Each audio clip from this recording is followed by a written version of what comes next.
नमस्कार दोस्तों।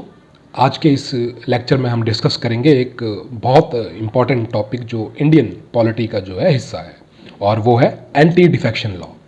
ये लॉ जो है काफ़ी रेलिवेंट है जब हम पॉलिटिकल स्टेबिलिटी, पार्टी डिसिप्लिन और डेमोक्रेटिक फंक्शनिंग के कंटेक्स्ट में जो है बात करते हैं।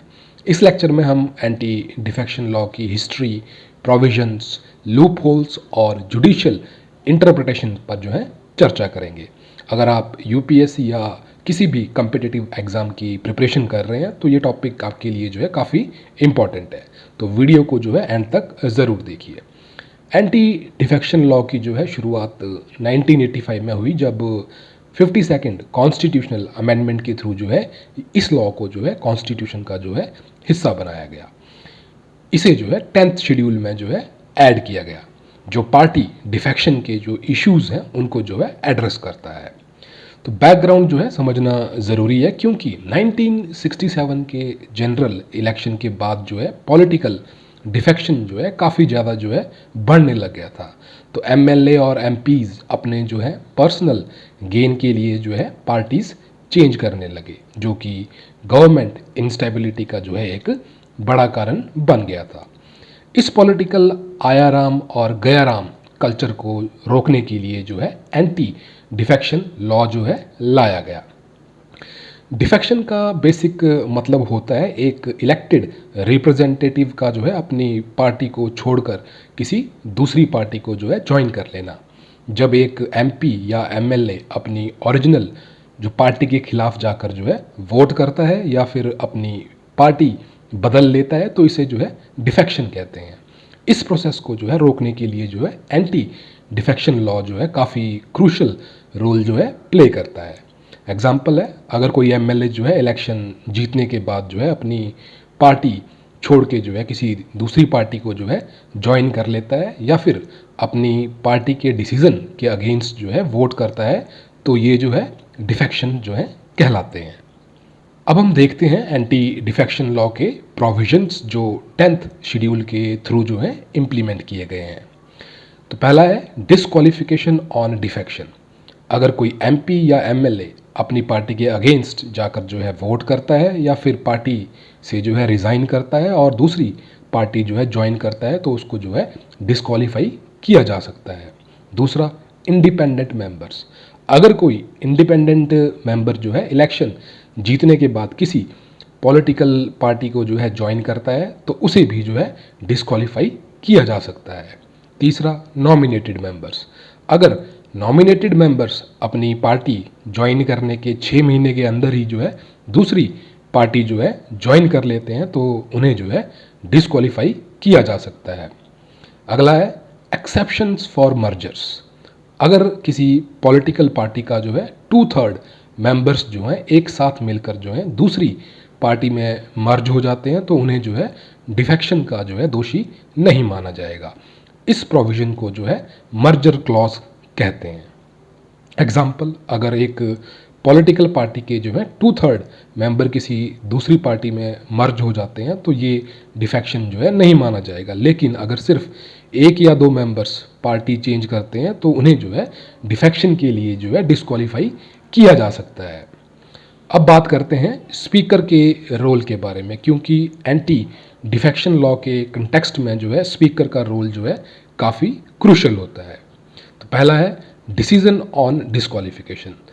एंटी डिफेक्शन के केसेस में जो है डिसक्वालिफिकेशन का डिसीजन जो है स्पीकर जो लोकसभा में है और चेयरमैन जो कि राज्यसभा में होते हैं तो वो लेते हैं।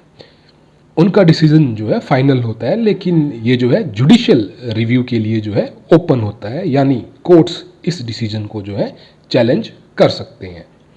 इस बात को लेकर जो है कई कंट्रोवर्सीज हुई हैं, क्योंकि कई बार स्पीकर जो है अपनी पार्टी के फेवर में जो है बायस्ड डिसीजन लेते हैं। इस इशू को जो है एड्रेस करने के लिए जो है सुप्रीम कोर्ट ने भी जो है कुछ इम्पॉर्टेंट जजमेंट्स दिए हैं जिन पर हम आगे बात करेंगे। एग्जाम्पल है 2019 के कर्नाटका पॉलिटिकल क्राइसिस के दौरान जो है स्पीकर ने कुछ एमएलएज को जो है डिफेक्शन का दोषी माना, जिसे लेटर जो है कोर्ट्स में चैलेंज किया गया। एंटी डिफेक्शन लॉ को लेकर जो है कई बार सुप्रीम कोर्ट और हाई कोर्ट्स ने जो है कुछ इंपॉर्टेंट जजमेंट्स जो है दिए हैं जो इस लॉ की जो है इंटरप्रिटेशन को जो है क्लैरिफाई करते हैं। कुछ मेजर केसेस हैं जिनका आपको जो है एग्ज़ाम के लिए ध्यान रखना ज़रूरी है। पहला है कियोतो होलोहॉन केस 1992। इस केस में जो है सुप्रीम कोर्ट ने ये डिसाइड किया कि स्पीकर का जो डिस्क्वालिफिकेशन का जो प्रोसेस है ये जुडिशियल रिव्यू के लिए जो है ओपन होगा। मतलब कोर्ट्स जो है स्पीकर के डिसीजन को जो है एग्जामिन कर सकते हैं। ये एक लैंडमार्क जजमेंट थी जो एंटी डिफेक्शन लॉ के इम्प्लीमेंटेशन को जो है ट्रांसपेरेंट बनाने के लिए जो है दी गई थी। दूसरा है Ravi S Nayak versus union of India case 1994। इस केस में जो है सुप्रीम कोर्ट ने जो है क्लैरिफाई किया कि वॉलेंटरली गिविंग अप मेंबरशिप का मतलब सिर्फ रेजिग्नेशन नहीं होता, बल्कि अगर कोई इलेक्टेड मेंबर अपनी पार्टी के डिसीजन के अगेंस्ट वोट करता है तो उसे भी जो है डिफेक्शन माना जा सकता है। एंटी डिफेक्शन लॉ को लेकर जो है कई बार क्रिटिसिज्म भी होता है क्योंकि इसमें जो है कुछ लूप होल्स हैं जो पॉलिटिकल स्टेबिलिटी और डेमोक्रेसी को जो है अंडरमाइन करते हैं। तो पहला है रोल ऑफ स्पीकर।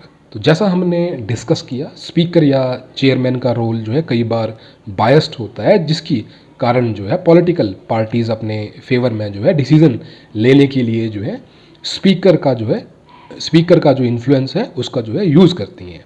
ये एक मेजर क्रिटिसिज्म है क्योंकि इम्पार्शियलिटी के बिना जो है एंटी डिफेक्शन लॉ का जो है सही इम्प्लीमेंटेशन जो है मुश्किल हो जाता है। अगला है मर्जर क्लॉज अब्यूज़। तो कई पार्टीज़ जो है मर्जर क्लॉज का जो है मिसयूज़ करती हैं। अगर 2/3 मेंबर्स जो हैं एक साथ पार्टी चेंज करते हैं तो उन्हें जो है डिफेक्शन के लिए जो है डिस्क्वालीफाई नहीं किया जाता। तो कई बार पॉलिटिकल पार्टीज जो है इंटेंशनली अपने मेंबर्स का ग्रुप बनवा कर जो है पार्टी मर्जर का जो क्लॉज है उसका जो है एक्सक्यूज़ बनाती हैं। अगला है lack of clarity in definitions. तो वॉलंटरीली गिविंग अप मेंबरशिप जैसे कुछ टर्म्स जो हैं काफ़ी वेग हैं और कोर्ट्स को जो है रिपीटेडली इनकी जो है इंटरप्रिटेशन करनी पड़ती है। इस वेगनेस के कारण जो है कई बार लॉज का जो है मिसयूज़ होता है। अगला है impact on freedom of speech. Anti defection law जो है कई बार एमपीज़ और एमएलएज़ की जो फ्रीडम ऑफ स्पीच और एक्सप्रेशन है उसको भी जो है रेस्ट्रिक्ट करता है। अगर किसी मेंबर को अपनी पार्टी के डिसीजन के अगेंस्ट वोट करना हो या बोलना हो तो उसे जो है डिस्क्वालीफाई होने का जो है डर रहता है। इसके कारण जो है डिसेंटिंग जो वॉइसेस हैं काफ़ी हद तक जो है सप्रेस होती हैं। एंटी डिफेक्शन लॉ को और इफ़ेक्टिव बनाने के लिए जो है कई एक्सपर्ट्स और कमीशंस ने जो है रिफॉर्म्स सजेस्ट किए हैं। तो इंडिपेंडेंट अथॉरिटी फॉर डिस्क्वालिफिकेशन। तो कई एक्सपर्ट्स ये सजेस्ट करते हैं कि डिस्क्वालिफिकेशन का डिसीज़न स्पीकर के इंस्टेड किसी इंडिपेंडेंट अथॉरिटी जैसे इलेक्शन कमीशन के जो है हाथ में होना चाहिए। ये इम्पार्शियलिटी को जो है इंश्योर करेगा और लॉज के मिसयूज़ को जो है रोकेगा। बहुत सी कमिटीज़ ने जो है इस लॉ को रिफॉर्म करने की जो है रिकमेंडेशन जो है दी हैं, जैसे कि दिनेश गोस्वामी कमेटी 1990। इस कमेटी ने जो है सजेशन दिया था कि डिफेक्शन के डिसीजन को जो है जुडिशियल ट्रिब्यूनल को जो है हैंड ओवर करना चाहिए ताकि इम्पार्शियलिटी जो है बनाई जा सके। लॉ कमीशन रिपोर्ट 2008 इसने जो है रिकमेंडेशन दी थी कि डिफेक्शन का केस जो है स्पीकर के बजाय जो है इलेक्शन कमीशन को जो है हैंडल करना चाहिए ताकि न्यूट्रलिटी जो है वो बनी रहे।